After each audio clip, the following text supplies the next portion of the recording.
I'm Keith Ramsey, former Mizzou basketball player, and you're watching the Sports Horn. Lane. What's up? Yeah. Kane is in the building. Yeah! Alright, already the show goes on all night. Till the morning we dream so long. Anybody ever wonder when they would see the sun? Just remember when you come up, the show goes on. Alright, already the show goes on all night. Till the morning we dream so long. Anybody ever wonder when they would see the sun? Cool.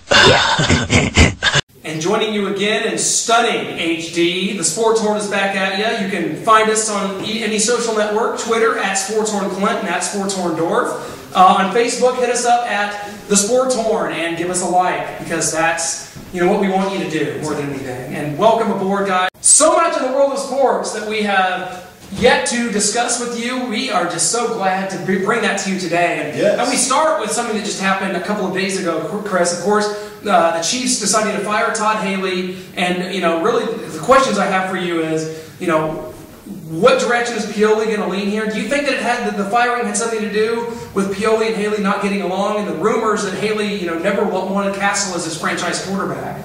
Well, I mean, if you look at the situation in its totality, as Todd Haley always used to love to use, I got to be honest with you. I think from the very beginning, I had a bad feeling about this hire, and I did. I mean, from day one, I felt like it wasn't the right fit. And I think over time, as more and more things happened, it just showed. It glared through all the press conferences and all the, distract you over here, why this is really what's going on over here. That kind of stuff, I think, has brought us to where we are. And my true opinion of the situation, it needed to happen. I think Todd Haley was probably going to resign after the Jets game anyway, and the Chiefs just made it easier for him, made the decision up for him. And I think they made the right decision, but now is where it really starts. I think we're at a crossroads right now. You're talking about, Pioli being here. He's been here 3 years. This is his last head coach, guys. If this stuff does not improve, and the roster doesn't improve, and the team doesn't improve, Pioli's done. So when we look at it, are we really talking about Pioli bringing in a yes man, a New England crony like Josh McDaniels? Because I'm telling you, if you're going to do that, you're going to go with Castle again. Like, what's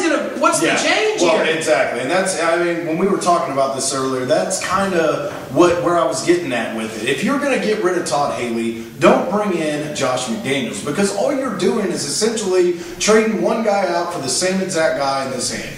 You're not going to get a head coach in here that has experience in winning as a head coach, and that's what we need. We need a proven commodity, a proven head coach, which I think on the short list to me looks like, a Bill Cowher, a Jeff Fisher, and possibly even a John Gruden. Get somebody that's been to a Super Bowl that craves to get back there and win it if they didn't win it when they were there. We've got to have a proven head coach. Give me your list. I mean, am I kind of in the same area there? I think you're absolutely. I think any Chiefs fan is going to look at this, and they posted on our page numerous times. Of course, you want a Cowher, a Fisher, even a Gruden. Are they possibilities? Right now, we don't know. Miami just fired their coach. There's competition right now for some of these top names. Are the Chiefs going to go after them? As of right now, we don't know. We don't have a clue, other than that the only names we've even had surface right now are Kirk Ferentz and, of course, Josh McDaniels, ones that we are certainly not very high on. You've got to be skeptical about it. You're talking about a college coach and Kirk Ferentz. Everybody's aware of him and Scott Pioli's relationship. And I get that, why you would want to bring a guy in that that you're comfortable with. But if he's a guy that doesn't have experience in the NFL, and he has some experience, Chris, but when you're talking about Josh McDaniels, 2 extremely failed seasons in Denver, traded away Jay Cutler, would he come in and trade Jamal Charles to the Saints for?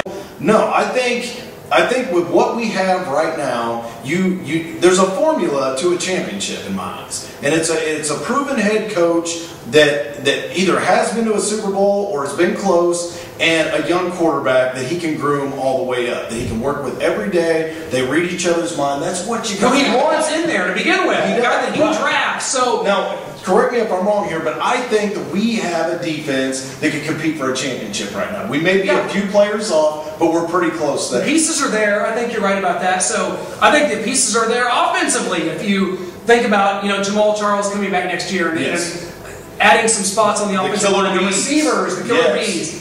You do have the parts there. We had them last year. We were 10-6 and won the division, albeit against a tougher schedule. This year, against a tougher schedule, obviously in 2011, softer schedule in 2010. So obviously, we were going to take a step back. The problem is, we took a step back and we lost Castle. Castle didn't have a good season anyway. So we're in the market for a quarterback. I'm saying we are. I don't care what the damn front office is saying. We are in the market for a quarterback because it's time.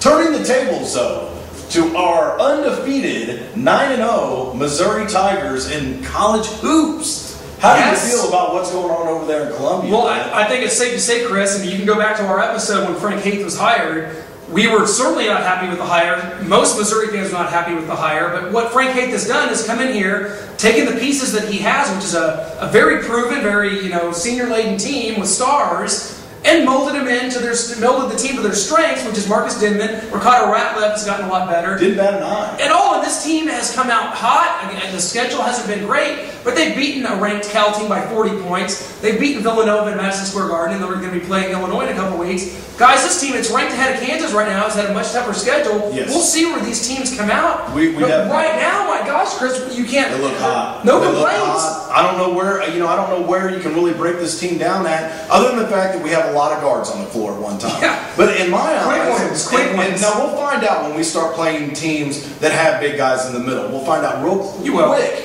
if we're even going to be able to hang with them. But what I like about what Frank Haith has done with everything that the guy has had piled on him is he's came out and said, I'm going to coach the way I want to coach. Yeah. I'm going to put the best guys on the floor, and they're going to go out and try to get a W. And they attack. They attack defensively and they attack offensively. And you know what that's gotten us so far? We're wearing teams out. Yeah. We're getting up by 40 points and winning games. I mean, I've been more than impressed. I think the fact that Marcus Denman went and played on the U.S. team has helped this team immensely. The leadership he's brought, and then, Phil Preston. This guy's jumping out of the arena. And he's not even scoring those nights. No. But he's giving you so much when he can drive the basket, when he can create, when he can, just freestyle like he likes to do. Oh, I love it. He dishes. He's one of the best in the business. You got Michael Dixon coming off the bench. I mean, my goodness. Yeah. These are the quickest guards in America. They are, and they're all shooting well. Kimmy English. That's true. Kim English has had a turnaround in his career. Because, I was so...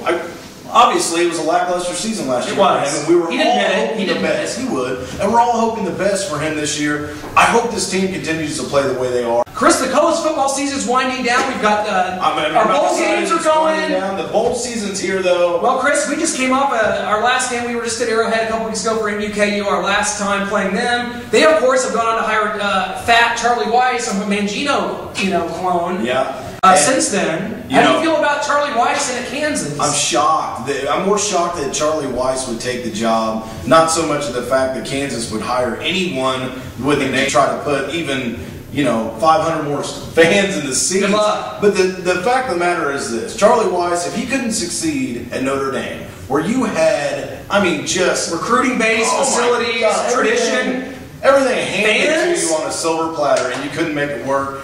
I'm sorry, I feel this will be Charlie Weiss's last job as a coach anywhere, not just because of his health, but because of the fact that I don't think his heart's in it anymore. I think a lot of it's for the paycheck. money. It's a paycheck. I think he came back here because he liked the Kansas City area, did not like working with Todd Haley when he was with the Chiefs. I think they're going to fail miserably. And the truth of the matter is, I never thought Turner Gill was that bad of a head coach. But he went into a really bad situation to a school that to a school that truthfully shouldn't even have football. Let's be honest. They shut it down, son. Nothing about them unless they go 10-0 and they're ranked number 1 until Missouri beats them.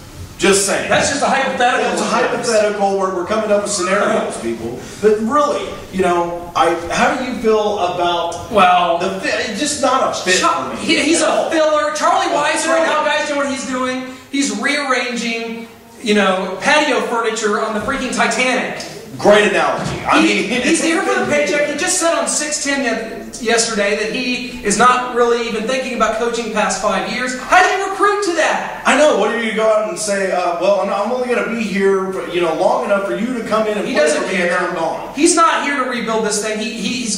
I'll tell you what, he's an upgrade. He's a celebrity. He's a name. He's a name. Like you said, will buy some tickets, will come out. I'll give him but this. it fails miserably though. Right, and I will give him this. He can work with quarterbacks. He'll do well Yeah. at that. But the fact of the matter is they don't have the surrounding talent to get them anywhere past just mediocre. And that's the way I feel about it. Will he man up and play Mizzou, Chris? That's the question, because we were just at Arrowhead for the last game, for maybe the last time. And we saw Missouri not play a very good football game and totally dominated Kansas in the second half. We did. Had an easy time of it. It gets us to the Independence Bowl. We're not very excited. How do you feel about playing North Carolina in the Independence Bowl? We're down in SEC country, so we can do a little bit of recruitment down there. First of all, how do you feel the game's going to come out, and how do you feel about Missouri football headed into next season? Well, I look at North Carolina and a team I didn't see play a whole lot this year. They were 7-5, just like Missouri, albeit in a much weaker conference. And they lost to really every good team they played. They got some talent, but Missouri, this is a game Missouri should be able to go in and win. And, obviously Shreveport's not necessarily the location we all were wanting to spend our Christmas holiday in, but at 7-5, you can't feel like you got too shafted. You're in a bowl game. It's your last time in the Big 12. We're heading to the SEC. This is just going to build momentum, I think, into the SEC. We struggled a lot this year. We had a lot of games where we should have won. Lost a lot of close games. You look at the Baylor game. Some of those games, Arizona State. Those games, if we win a couple this way or that way, we're looking at a much better bowl. But one last thing I've got to bring up: Dorial Green-Beckham down to his last 5. Yeah. Mizzou's in that 5, folks. If we could somehow snag this guy, I just think your offensive production. You're talking about the nation's #1 recruit, a 6'6", 220-pound receiver from Springfield Hillcrest High School that has been on Missouri's radar since he was in 8th grade, son. Missouri's still very much in on him. He's down to his last 5. I think Mizzou, make the right Texas, decision, Alabama, Arkansas, Oklahoma. Come on, DGB, we need you, buddy. It went really well. Back and forth there. So wait, got a tweet. This from Kim English says, "Thanks for the pub and keep doing what you guys are doing. You guys are awesome." Thank you, Kimmy. He's a friend. You just look at that. Would you look at this? Would you look at it? Look at this tweet. If you just look at it.